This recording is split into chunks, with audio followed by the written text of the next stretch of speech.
భజ భజ భజ భజ రంగబలి భజ రంగబలి భజ రంగబలి భజ భజ భజ భజ రంగబలి భజ రంగబలి భజ రంగబలి. ఈ పాటలోనే ఎంత పవర్ ఉందో ఆ టైటిల్కి కూడా అంతే పాజిటివ్ వైబ్ అండ్ అంత ఎనర్జీ ఉంది ఆ టైటిల్లోనే. Yes, the song is from winner and ఏ సినిమా తీసినా హిట్ కొడతారు. కమర్షియల్ డైరెక్టర్ అనిపించుకున్నారు, బ్యాక్ టు బ్యాక్ అన్ని హిట్స్ కొట్టేశారు. అండ్ ఆ డైరెక్టర్ ఎవరో కాదు, గోపీచంద్ మలినేని గారు. ఇప్పుడు I'm going to interview him. Hi sir, how you? Hi, I'm very fine. భయపెట్టానా ఫస్ట్ పాటతో?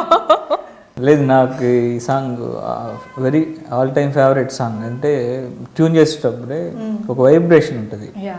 అలానే ఫిలిం మూవీలో కూడా విన్నర్లో ఈ సాంగ్ కరెక్ట్ సిచ్యువేషన్లో వస్తుంది. ఓకే, సో మంచి సాంగ్ పాడా. Thank you. నాకు యాక్చువల్గా చాలా ఇష్టం and one of my all time favourite directors Murugadoss garu launch చేశారు ఈ సాంగ్ని. అండ్ మీరు ఆయన దగ్గర ఫస్ట్ చేశారా అండి? అంటే నేను శ్రీను వైట్ల గారి దగ్గర చేశాను, తర్వాత మెహర్ రమేష్ గారి దగ్గర, తర్వాత శ్రీవాసు, తర్వాత మురుగదాస్ గారి దగ్గర నేను స్టాలిన్ చిరంజీవి గారి ఫిల్మ్. అప్పుడు ఆ పర్టికులర్ ఫిల్మ్ కి మీరు చేశారు? అవును. తర్వాత హిందీ గజనీకి హైదరాబాద్ షెడ్యూల్ అంతా చేశాను. సో మురుగదాస్ గారు నిజంగా అంటే నాకు ఇష్టమైన డైరెక్టరు. ఆయన ఈ పర్టికులర్గా ఈ సాంగ్ లాంచ్ చేయడం. తర్వాత ఇంకో విషయం ఏంటంటే ఈ సినిమాకి ఫస్ట్ మ్యూజిక్ సిట్టింగ్ చెన్నైలో స్టార్ట్ అయినప్పుడు మురుగదాస్ గారే వచ్చి ఫస్ట్ పూజ చేశారు. ఓపెనింగ్ పూజ ముహూర్తం లాగా చేయటం మ్యూజిక్కి తమన్ స్టూడియోకి వచ్చి ఆ రోజు ఆయన వచ్చి ఒక హాఫ్ అన్ అవర్ ఉండి మమ్మల్ని అందరిని బ్లెస్ చేశారు.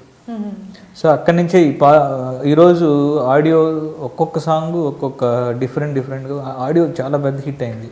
అవునండి, ప్రతి సాంగ్ కూడా అంటే ఇప్పుడు వస్తున్న ఆల్బమ్స్లో చూసుకుంటే 1-2 హిట్ అయ్యి మిగతావన్నీ కూడా బాగున్నాయి. కాకపోతే 2 కానీ 3 కానీ అవి మాత్రం జనానికి యూనో క్యాచీగా ఉండి అలా. కాకపోతే ఈ సినిమాలో పాట ప్రతి ఒక్క పాట అండ్ మీరు ఇప్పటిదాకా చేసిన సినిమాల్లో చూసుకుంటే ఈ సినిమాకి ఎలా వచ్చింది అంటే ప్రతి పాటకి ఎంత గుర్తింపు వచ్చిందో అన్ని పాటలకి కూడా అలాగే వచ్చింది.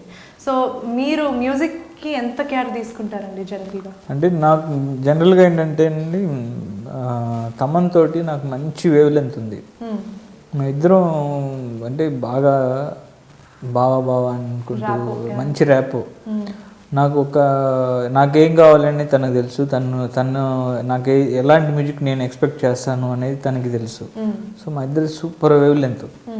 సో మేము ప్రీవియస్ చేసిన అన్ని సినిమాలు కూడా ఆడియో మంచి హిట్లు అన్నీ. ఏది బాడీగార్డ్లో మెలోడీస్ కానీ, బల్పు మంచి మాస్, పండగ చేసుకో ఒక ఫ్యామిలీ సినిమా, మళ్ళీ బల్పు లాగా మళ్ళీ ఒక కమర్షియల్ మేటర్తో ఉన్న సినిమా ఇది.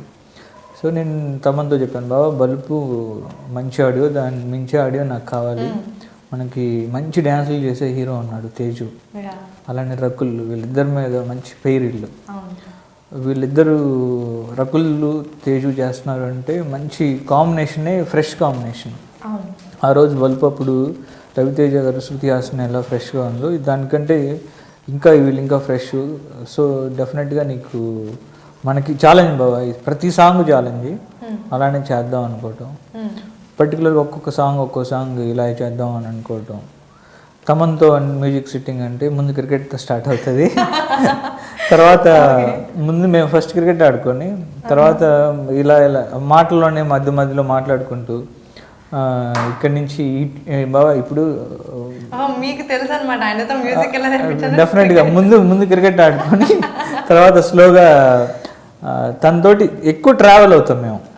ఇప్పుడు ఏదో మ్యూజిక్కి వెళ్ళిపోయానంటే ఓన్లీ మ్యూజిక్ చేసుకొని వచ్చేసాం అన్నట్టు కాకుండా, నేను వాళ్ళ అమ్మగారు మంచి ఫుడ్ చాలా ఇంట్లో నుంచే మాకు ఫుడ్ వస్తుంది.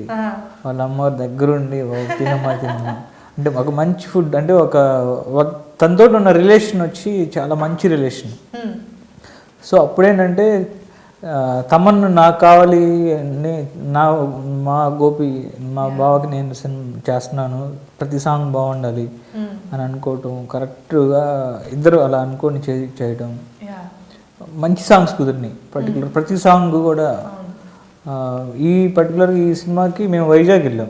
బేసిక్గా మ్యూజిక్ సిట్టింగ్స్ అంటే అవుట్ ఆఫ్ కంట్రీ వెళ్తారు కదండి, మీరేంటి వైజాగ్ వెళ్ళారు? అంటే తమన్తో ఉండాలంటే క్రికెట్ గ్రౌండ్ దగ్గరలో ఉండాలి.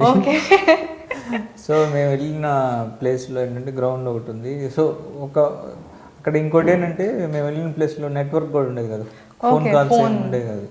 సో 5-6 రోజులు హ్యాపీగా మ్యూజిక్ సిట్టింగ్ చేసుకోవటం, ఫ్రీ టైంలో క్రికెట్ ఆడుకొని అలా చేసాం. సో మంచి ట్యూన్స్ వచ్చినాయి. ఫస్ట్ మేము చేసిన ఫస్ట్ ట్యూనే పిచ్చోడిని అయిపోయాను, టీజింగ్ సాంగ్. దాని తర్వాత సితారా సాంగ్, ఇంకో 3 సాంగ్స్ ఇమీడియట్గా అక్కడే చేసాం. ఫస్ట్ కంపోజింగ్లోనే 3 సాంగ్స్ ఓకే. అంటే ఈ సినిమాలో కానీ మీ సినిమాలో చూసుకుంటే జనరల్గా ఎక్కువ సిచ్యువేషనల్ సాంగ్స్ మీరు యూనో ఇంట్రెస్ట్ అటువైపే ఉన్నట్టు అనిపిస్తూ ఉంటుంది. సో మీరు సిచ్యువేషన్తో పాటు వెళ్ళిపోయే సాంగ్స్కే ఎక్కువ ప్రిఫర్ చేస్తారు. అంటే ఈ మధ్య కొన్ని సినిమాలు ఏంటంటే ఏదో సాంగ్ పెట్టాలి కదా అని చెప్పి కొన్ని తీసుకుని వచ్చి యాడ్ చేయడం లాంటివి జరుగుతుంటాయి. సో మీరు అలాంటి వాటివి చూసినప్పుడు ఏమనిపిస్తుంటుంది? అంటే కమర్షియల్ సినిమాలో ఒక్కోసారి ఏమవుతుందంటే కథతో పాటు వెళ్తూ ఉంటాయి, బట్ పర్టికులర్గా ఒక టైంలో ఇక్కడ ఒక సాంగ్ ప్లేస్మెంట్ అవసరం అంటే కంపల్సరీ అక్కడ సాంగ్ కావాలి. ఓకే, అంటే మూడ్ చిన్న షిఫ్ట్ చేయడానికి. సో ఒక్కొక్క ఫిలిం అంటే ఒక సినిమా రన్ బట్టి ఒక్కొక్కరిది ఒక్కొక్క అప్రోచ్ ఉంటుంది. అక్కడ ఈ సాంగ్ వస్తే బాగుంటుంది అని. మేము కూడా ఏంటంటే సాంగ్స్ ప్లేస్మెంట్స్ చాలా కేర్ తీసుకొని చేస్తాను నేనైతే. సిచ్యువేషన్తో పాటు వెళ్ళి దాని నుంచి డ్రైవ్ చేసుకుంటూ వెళ్ళాలి అని అలా. Please subscribe I dream.